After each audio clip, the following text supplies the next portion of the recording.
Hey there, I'm Dr. Brad Stewart, co-founder of Audflow, and today we're going to be discussing how Audflow actually works, what the sales tool actually is, so that you can see if it's a good fit for your practice.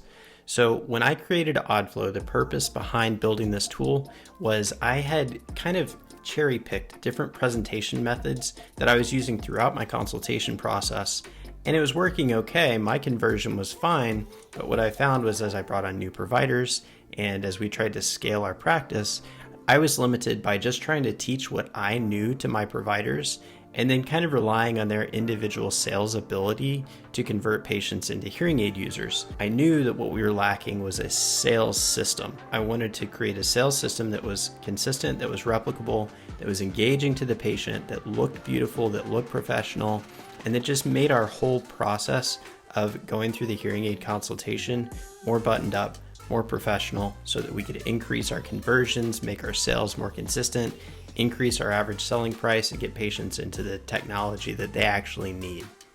So that's the story behind Audflow. I'm going to briefly walk through the tool itself so that you can see what it looks like. In my use case, it's going to vary from practice to practice because each practice is going to have its own models as far as pricing and service plans and that kind of thing. But this will give you an idea of what one of the Audflow sales tools will look like. So go ahead and just envision that this screen that we're looking at is actually on the desk facing towards the patient, or if you don't have a desk between yourself and the patient, up on the wall behind you. This is presenting to the patient so the patient is actively involved in the consultation process. All right, let's jump in. After we sit down and we briefly talk to the patient, get to understand why they're there, what their needs are at a high level, we're going to jump into what to expect during the appointment. We're going to give the patient an outline of expectations. And again, this is reinforcing that it's a professional consultation appointment where we're going to truly understand the medical health of their ears, the function of their ears and their auditory processing system. And then based on all of that information, we're going to make treatment recommendations. Generally, my philosophy is at the beginning of a hearing aid consultation, I don't want to talk too much. I want most of the talking to be done by the patient and I want to ask questions, but I do feel that it's important upfront to establish some trust, to establish some credibility. So that's the purpose of this screen. I'm going to briefly explain who I am as a provider, what's important to me as a provider, the types of patients that I am really good at helping. And then you can see on here our clinic reviews are scrolling across the screen, which is just social proof that other people have worked with us before and had an amazing experience, and you will too. You're in the right place. So it's just building that trust, building that subconscious belief in the patient's mind that they're in the right place, that they're not going to need to shop around because they've found the clinic that's the best fit for them. This is where we're going to go through case history. So we're going to generally speak to the patient about where they're experiencing difficulty. We're going to be asking them good questions to pull more information. I'm going to go through their medical history, which obviously we would have done otherwise, and we may have already actually done an intake questionnaire where we've asked these things. But again, remember, this is facing towards the patient. This is acknowledging to the patient that I understand your history, I understand your context, and I'm taking all of these things into consideration when we discuss treatment. We're going to look at key listening environments. What are the things that are actually important to your patient? If I'm talking to my patient about these hearing aids that sound so good when you're listening to music, but they don't care about music, then I'm going to miss the mark. The patient is not going to feel like I understand what their problems are, and so they're not going to believe that I've come up with a solution that's appropriate for them. Another benefit to this is that when we go on to talk about treatment, if they're looking at more entry-level technology that, for example, isn't going to be appropriate for the type of meeting environment they're in, or whatever the case might be, we can refer back to this and say, remember when we talked about those listening environments that were really important to you, and you said you really wanted to be able to hear in these large meeting halls. I just want you to know this technology has a feature that does this, that's going to help you in that environment, which is part of why I'm recommending it for you, right? So we can tie our recommendations back to their specific unique needs. Listening lifestyle, again, this is one that we can add or we can remove. I find it helpful, not necessarily diagnostically for recommending hearing aids, although I know some providers do that.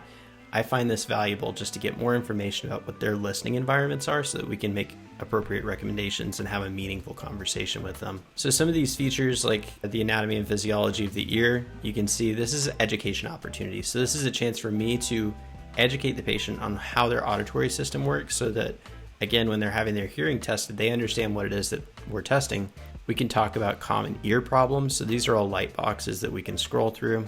We'll often talk briefly about hearing loss and cognitive health because there's so much good data on this now, and it's really impactful to patients to understand the impact of their untreated hearing loss on their brain health long term.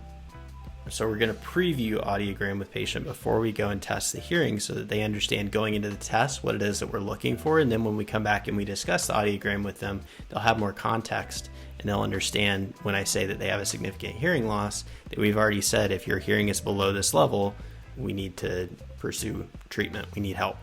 So what you can see as I'm talking through this is not only is it a beautiful sales tool, but we're also ingraining some psychological theory into it so that when we're going through this process with our patient, we're also helping progress them mentally, emotionally, psychologically towards the treatment that they actually need so that when we get to that recommendation stage, we've already addressed all their concerns, we've already educated them on how everything works. Now it's just a matter of, do you want to work with me? Are the finances right? We have these hearing aid styles, and each of them has pros and cons. So if a patient's saying, for example, I want invisible in the canal hearing aids, you can see on here, we can show them, your ear might feel plugged up. You might be more vulnerable to repairs because of wax and moisture. So we can properly educate our patients on recommendations, and they can be guided towards a solution that makes the most sense for them. I'm a big advocate of live demonstrations.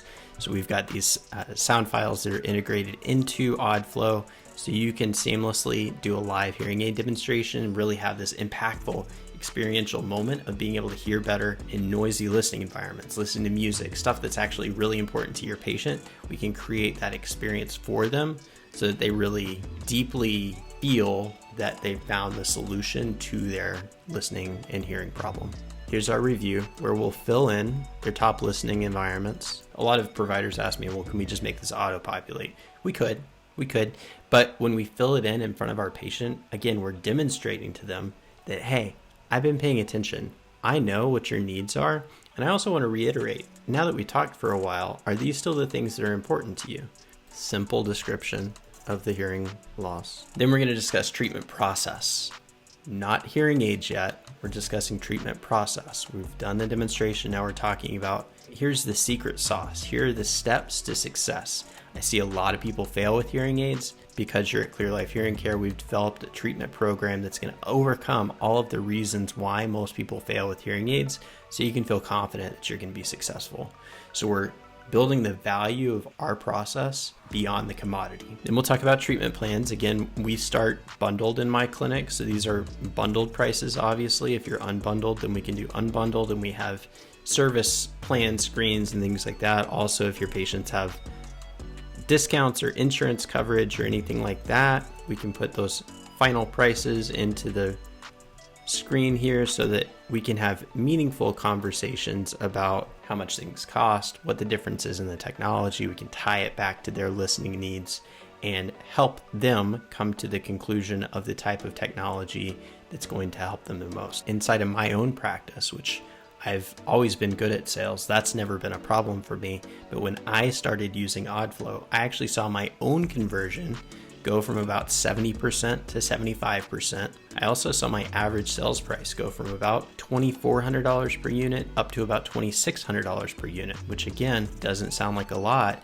but you extrapolate that over a course of a year. And even just for me, we're talking over 6 figures of improvement just from using a sales tool when I was already good at conversion. So imagine for providers that are lagging behind, or for new graduate providers, or providers who are coming from a medical setting into a private practice setting, having a tool like this that's structured and systematized, you're going to see a huge uptick in your conversion and in your average sales price just because of the way that it's structured. Okay, we have this investment calculator. We actually put your prices in so they auto-calculate. This is a big upgrade from the paper and pen doing the math in front of your patient. This looks much more professional. It feels much more professional. You also don't get human error of the calculations happening wrong.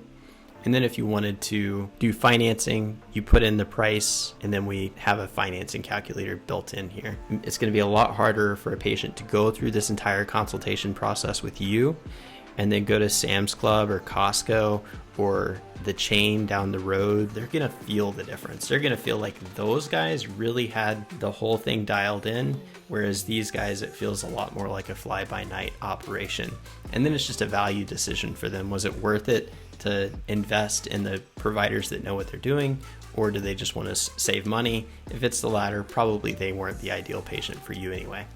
I hope this is helpful. I hope this gives you a more clear picture of what Audflow actually is and how it can be useful inside of your practice. And I hope to see you inside.